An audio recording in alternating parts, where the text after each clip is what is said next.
Hello everyone, नमस्कार, प्रणाम, सत श्री अकाल। और दोस्तों हम क्या बताएं, गुड मॉर्निंग कितनी भाषा में आपका अभिवादन वंदन करें दोस्तों, क्योंकि आप लोगों ने जो हमें कोऑपरेट किया है उसका मैं आभार हृदय से प्रकट करता हूं। आज के कंटेंट में हम अपने चैनल पे दोस्तों एक थोड़ा सा आप लोगों को बताना चाहता हूं कि शॉर्ट स्टोरी है दोस्तों कि आज के घोर कलिकाल में बुजुर्गों का खासा अपमान हो रहा है।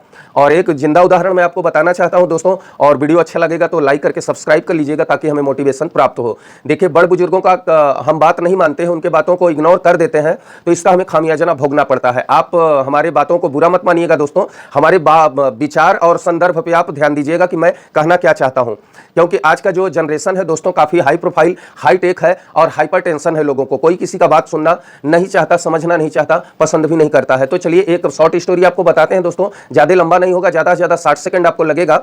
और मैं आपको बताना चाहता हूं कि एक लड़का और एक लड़की की लव स्टोरी है दोस्तों। और लव स्टोरी उनका जैसे परवान चढ़ता है तो दोनों के माता पिता को मालूम चल जाता है। और माता पिता को जैसे ही मालूम चल जाता है तो लड़की का बाप क्या बोलता है कि देखो भाई, हम अपने लड़की का शादी तुमसे तो कर देंगे, लेकिन जब तुम्हारी बारात आएगी तो उस बारात में कोई बुढ़ा नहीं आएगा। यदि कोई बुढ़ा आ जाता है तो मैं बारात वापस कर दूंगा। तो लड़का आया तो वह अपने दादा से कहता है, क्योंकि उसके पिता तो थे नहीं, तो अपने दादा से कहता है, दादाजी मैं जो लड़की से विवाह करना चाहता हूं उसके पिताजी एक डिमांड रखे हैं कि भाई बारात लेकर के आओ, मैं शादी कर दूंगा, लेकिन तुम्हारी बारात में कोई बुढ़ा नहीं आना चाहिए। तो उसके दादा बड़े ही होशियार और बहुत ही पहुंचे हुए व्यक्ति थे। तो वह बोलते हैं, बाबू तुम्हारा विवाह तो हो जाएगा, लेकिन यदि हमें छोड़ दोगे तो विवाह तुम्हारा नहीं होगा। ऐसा करना, तुम्हारे ससुर जी तो मना किए हैं कि बुढ़ों को मत लाना, लेकिन हमें तुम एक काठ के संदूक में बंद करके बस के ऊपर में रख देना और गांव के जनमासे में ही बस रहेगी, मैं वहीं रात भर प्रतीक्षा करूंगा और तुम्हारा विवाह हो जाएगा। लड़का ऐसा ही किया, बारात चली गई। रात को मंडप आच्छादन, इसके बाद मटकोर, क्या क्या सिस्टम होता है दोस्तों, लावा परछन हुआ। सब कुछ होने के बाद ग्रह नक्षत्र शांति, सूर्य शांति, पृथ्वी शांति होकर के शादी उनका संपन्न होने वाला था। जब सिंदूर दान की पारी आई, भाई सिंदूर दान होगा तभी तो लड़की का पाणी ग्रहण होगा और विवाह संपन्न होगा। तो जैसे ही लड़का सिंदूर उठाता है, पंडित जी मंत्र बोलते हैं, तब लड़की का बाप खड़ा हो जाता है और बोलता है कि देखो अभी एक मेरा शर्त है, तुम्हारी शादी तभी होगी। बोले कि क्या शर्त है ससुर जी बताइए। तो लड़की का बाप क्या कहता है कि देखो हमारे गांव में एक तालाब है, यदि उसे तुम दूध से पूरा भर दोगे तभी मैं अपने लड़की का शादी करूंगा।